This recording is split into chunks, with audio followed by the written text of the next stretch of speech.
Hello, everyone, and welcome to the day two of digital storytelling and the creative revolution. By the way, before anything else, my humblest gratitude to the webinar committee of this very impactful event, as well as to those who participated in this digital storytelling event.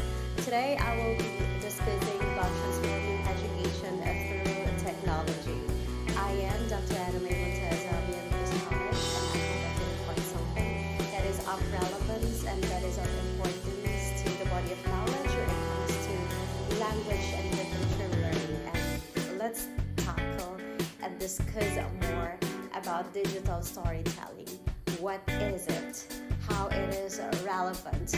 Why it is being integrated? Why it really matters to our language and literature learning? So, what is the strategic direction of this somehow, I should say, very significant and innovative storytelling that is digital?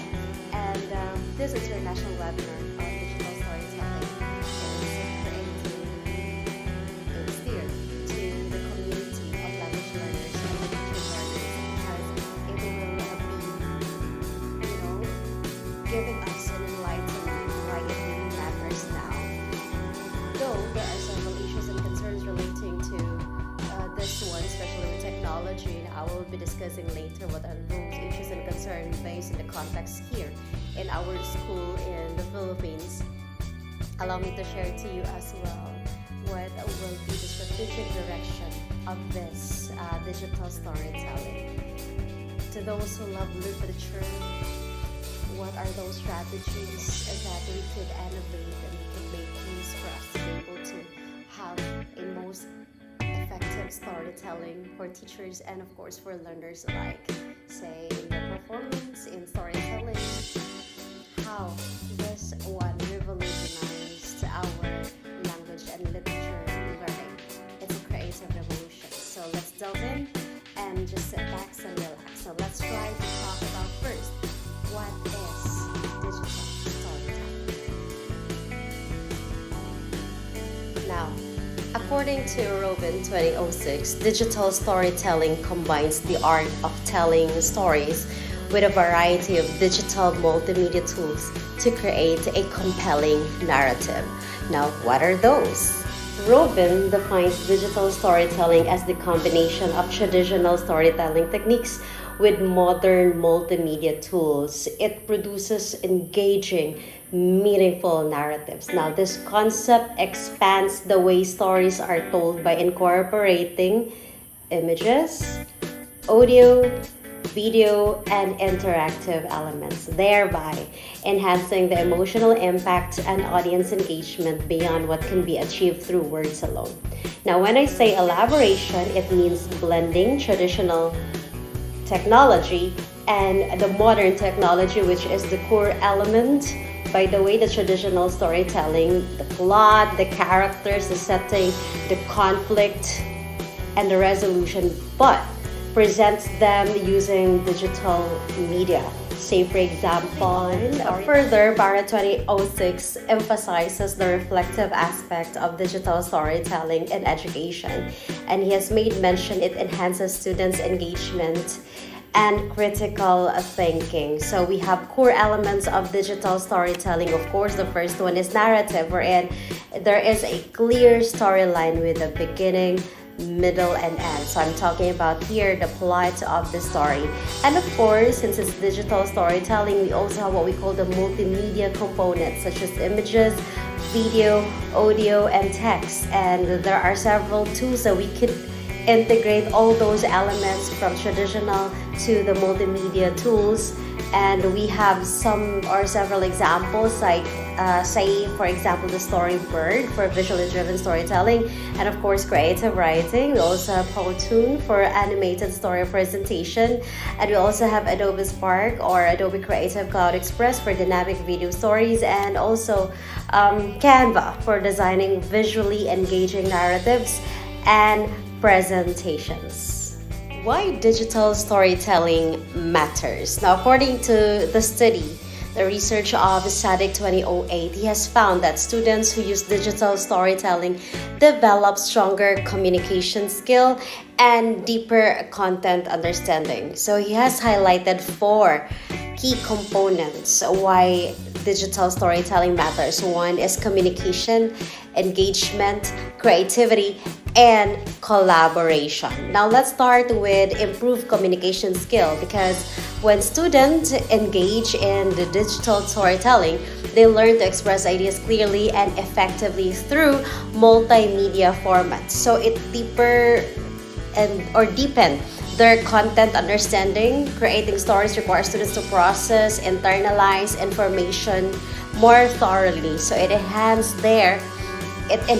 their creativity. Moving on, it also promotes stronger collaboration, because working in teams to develop stories promote teamwork, and of course with the shared experience, it really enhances and boosts their competence in communication as well as collaboration. Say one will do the musical scoring, one will do the narration, one will have the visual effects, and so on. And finally, it increases engagement, wherein students will be interacting with the tools, the media that they will be using, as well as the nature of storytelling keeps students be highly motivated and be more involved. The creative revolution in education. So Sir Ken Robinson of 2011 famously argued that schools often stifle creativity by enforcing conformity and standardization. That is why he advocated for creativity, effectiveness, and of course, innovation. So it is being highlighted in his study that creativity should be put in a place wherein it is being given high importance, like literacy and numeracy in education. So according to him, creativity is the ability to generate novel ideas that have value and must be actively encouraged through flexible curricula. Hence, this digital storytelling is a very impactful add-ons to the several teaching approaches and assessments, major assessments that would really cater innovation, that would really cater creativity among students. Now, there are several things that he has highlighted. One is the creative revolution in education that focuses on the shift from traditional to learner-centered education. So creative revolution per se, it's a movement that represents a departure from rigid, stiff, standardized teaching models towards more learner-centered, dynamic, and creative approaches in teaching and learning. So therefore, it has put emphasis on learner agency. Students are no longer passive recipients of knowledge, but also an active participants in their learning journey. So per se, it is a learner-centered model that prioritizes students' interests, voice, and autonomy. So there is now a sudden shift from traditional to learner-centered education. Moving on, it also emphasizes on creativity, critical thinking, and problem solving, which are one of the focal points of the 21st century learners. For them to be able to gain competence in the global community, they need to have those 3, so that they will be facing the real world challenges and interdisciplinary projects with a sense of competence, with having these confidence that they were able to face those hurdles in their learning process. And that is, by the way, a good way of nurturing their innovative thinking. Also, as technology as a key driver of innovative pedagogy, it serves now as a tool. It's a catalyst for pedagogical transformation. And thinking those things, I believe the creative revolution in education is not a trend, but it's a necessary response to rapidly changing world. So by reimagining education through a creative, learner-centered, and technologically enriched lens, educators can equip students with the skills and mindset needed to thrive in the 21st century. Moving forward, let's not forget as well to highlight what are those issues and concerns relating to digital storytelling wherein we have integrated in our education. And there are several things that we need to consider. And I have highlighted here 5. First is the privacy and data security. Another one is the digital fatigue. Another is content ownership and copyright. Fourth one, equity and inclusion. And finally, quality versus quantity. Now let's start with privacy and data security. So with the increasing use of the digital platform in education, safeguarding student data has become critical. So online learning tools often collect personal information.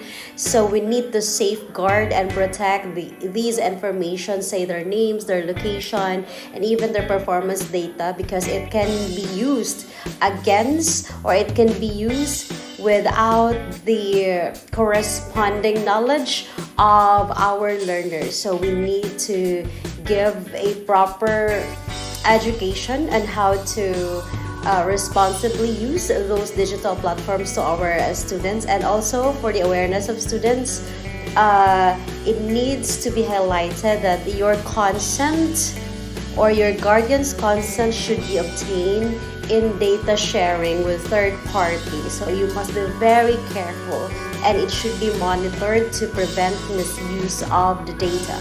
Another one is the digital fatigue. Now, with the advent of technology, most of the learners are now engaging to make use of digital platforms and technology with their performance, with their output. So excessive screen time can lead to reduced attention span, eye strain, and even disrupted sleep and decreased cognitive functioning. So in educational setting, it's vital to balance an offline and online activities. Now let's try to integrate regular breaks and use interactive or collaborative tools that promote engagement without overloading students mentally. So we need to create balance as well.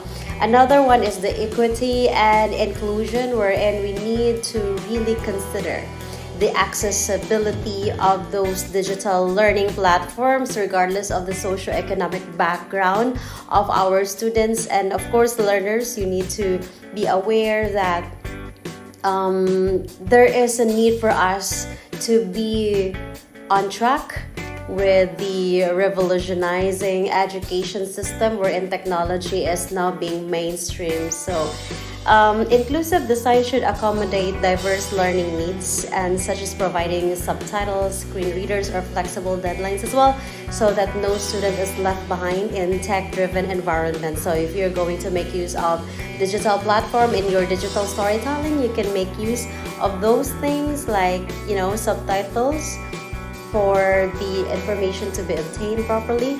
And as well as, I believe, if I am not mistaken, this is one of the most controversial issues concerning digital literacy and digital storytelling here in the Philippines. When I gathered a survey relating to digital storytelling, the first one that come up with issues and concerns and what are those challenges is really the equity and inclusion, and there is somehow a challenge with the accessibility in technology. Say, for example, there are several students that do not have their gadgets with them for them to make use to create stories, digital stories, and so on. Okay, another one is the content ownership and copyright. We need to make sure that teachers and students alike that are using multimedia resources such as videos, articles, and digital projects. Say when you're going to make use of pictures, even here,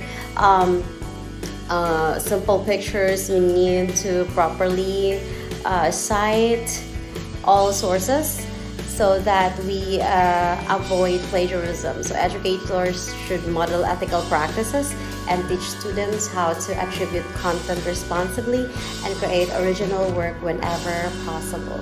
Okay, so quality versus quantity as well. So, in the digital age, there's often a temptation to prioritize visually appealing presentation and numerous apps over meaningful learning. So, learners, dear students, do not be overwhelmed with those somehow unnecessary styles, application of those. I mean, tools should be chosen properly, not because of its novelty, but of its pedagogical value. So, educators should prioritize activities that foster understanding. And the same as with students, you should cater understanding to your target audience whenever you are going to make digital stories for you to be able to come up with a very, should I say, effective and significant output. Well, despite those mentioned issues and concerns relating to digital storytelling and integration of technology to education, especially with language and literature learning, we should never be demotivated to make use of the different digital platforms, because those positive impact and influences would always supersede those issues and concerns relating to technology. And for the future direction, we can highlight three. Say, for example, the artificial intelligence and immersive storytelling like AR and VR, shaping the next generation of learning experiences wherein they will be able to have a simulated world wherein they are more immersed with stories that they will be highlighting in their digital storytelling. Another one is personalized and inclusive learning through adaptive storytelling systems. Personalized because their creativity, their authenticity, their innovative competence and skills will be honed through digital storytelling. And finally, integrated across curricula as standard practice, not just in language but also in social sciences, humanities, even in history, and so on. So it is integrative by nature and it's innovative per se. In conclusion, according to SADC 2008 and Robin 2006, 21st century teaching and learning process should embrace a vital tool and one way for us to be able to keep up with the ever-changing and fast-paced world. We need to adapt, especially with technology integration to our education. Now, digital storytelling blends creativity, narrative, and technology to engage learners that will be very impactful across disciplines, enhancing key skills such as creativity, innovation, as well as boosting and developing our communication. So that's it for today. Thank you so much for being with me for 20 minutes plus. And I hope you have learned something that is of essential with regards to digital storytelling, transformative learning through the use of technology. Once again, this is Dr. Anna May Monteza, and I will see you again next time. Thank you.